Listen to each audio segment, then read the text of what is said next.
All right, here are solutions for our first perfect problem for Math 211. It's kind of built off what our first quiz was, where we talked about there's a circular cake, and to cut it, you kind of, let me draw you a picture. There's a circular cake. To cut it, you draw a line from one side of the cake to the other. So one cut might look like this. And if I cut it once, I have two slices of cake, right? This one over here and this one over here. Well, on the quiz, what we saw is if you cut it 4 times, you can produce as many as 11 slices of cake. I guess I can kind of reenact that. You can say if there's 0 cuts, that does not say cuts. Try that again. We would end up with 1 slice. And if we did 1 cut, like I did here, we'd have 2 slices.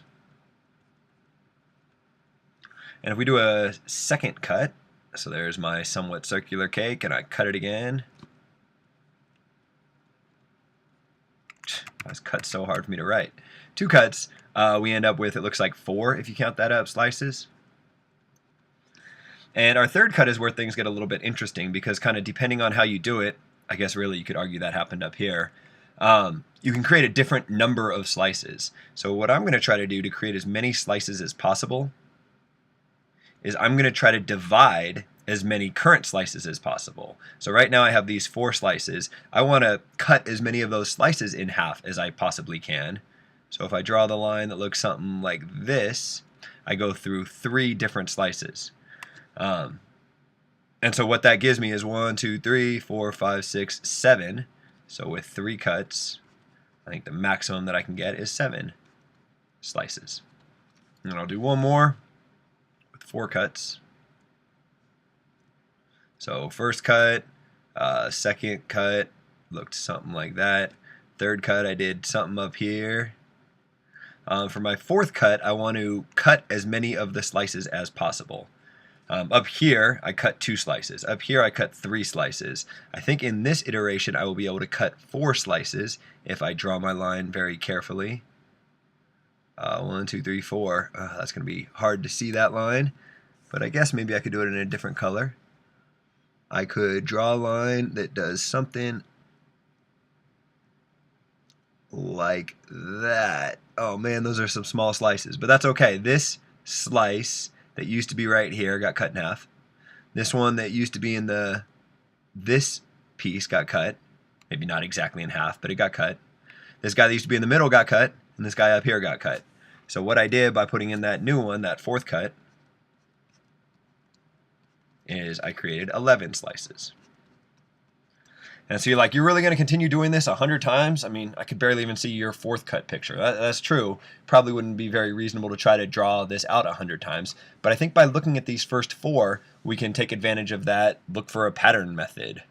Look for a pattern.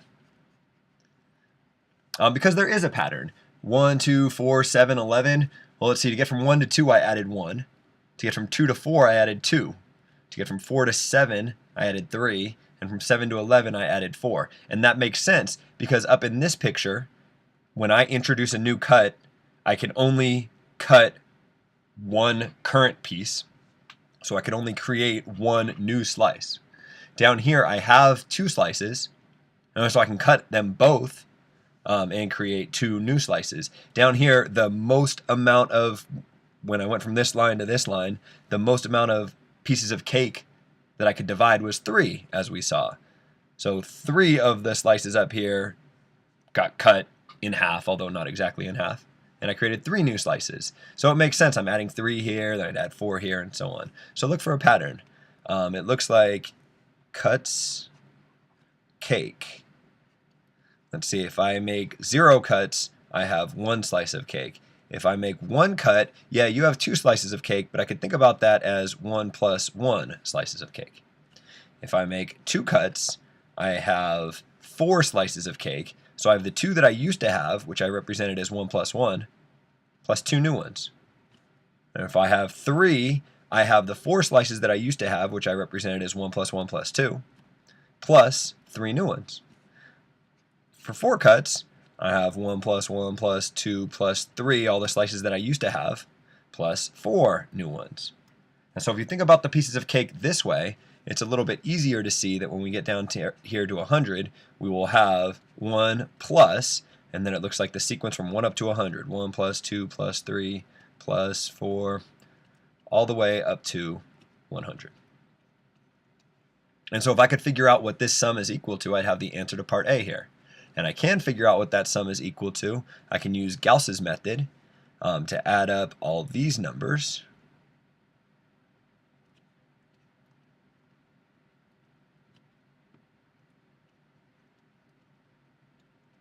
And the basic idea there is if you're trying to sum up the numbers, maybe I need to write this somewhere else. Gauss's method, which is going to be over here. If you're trying to sum up the numbers from 1 to 100, 1 plus 2 plus 3 plus, write them all out until you get up to 100. Adding those all up will give you your answer. If I wrote those numbers again, it would give me my answer again, but instead of writing them in increasing order, I'm going to be really clever, or I guess I should say Gauss was very clever, at least the way the story goes, is he thought to rewrite the numbers like this, and say that's my answer too. And why did he bother to do that? Well, instead of trying to determine the answer, if he added up this and this, he would get exactly twice his answer.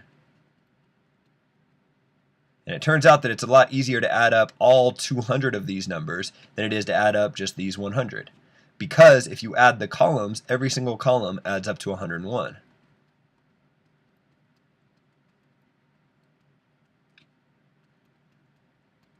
So then twice my answer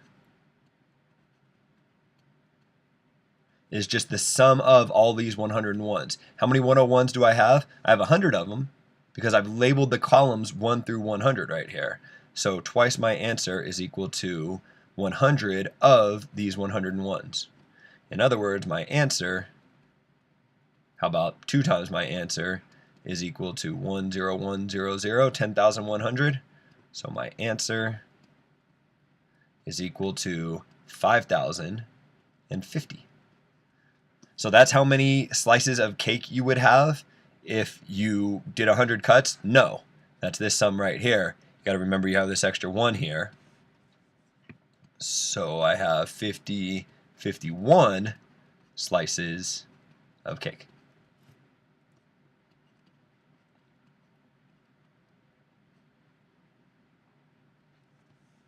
The second question, maybe even harder, says my hometown of Castro Valley, California has 50,087 residents.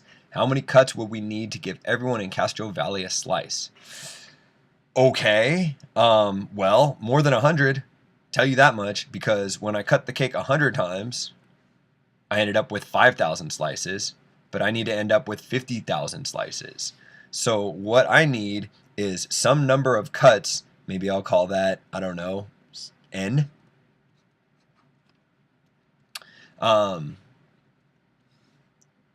And what the amount, the number of slices of cake I would have if I cut my cake N times would be 1 plus 2 plus 3 all the way up to N. I don't know what N is, but I'm going to figure it out. And what I need to do is choose, this shouldn't say equals right here. I'll just go back and erase it so these solutions aren't too ugly. 1 plus 2 plus 3, all the way up to N. And I need that sum, the number of pieces of cake, to be 50,087.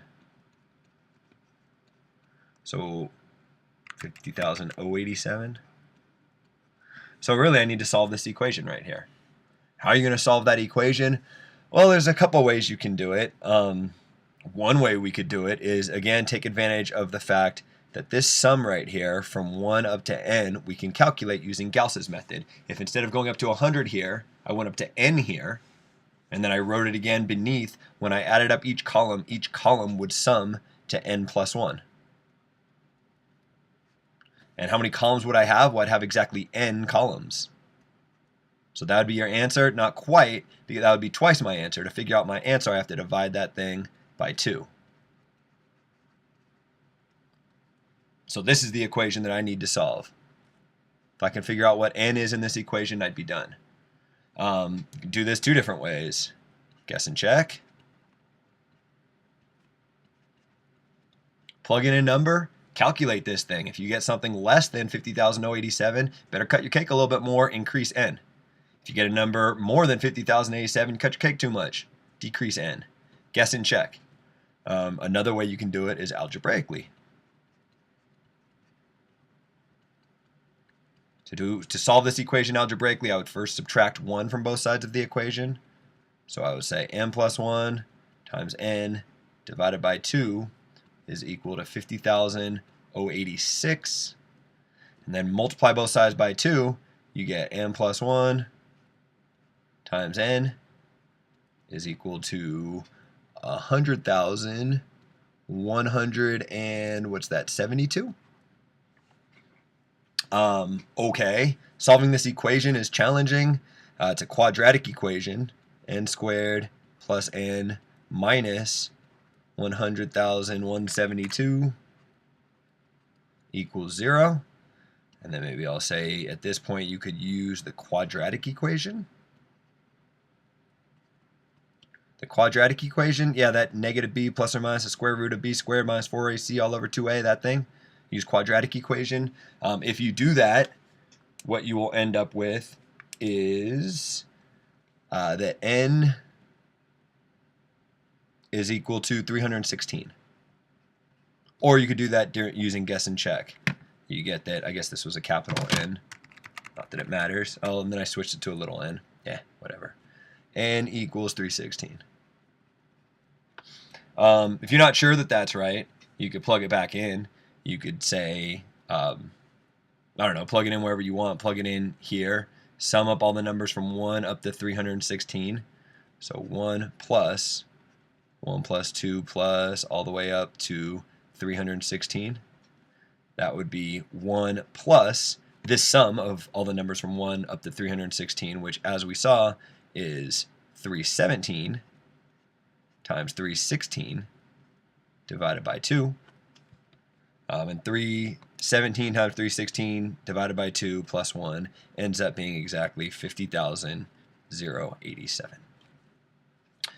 N equals 316, so 316 cuts would be our answer. So I guess I'll stop this video here.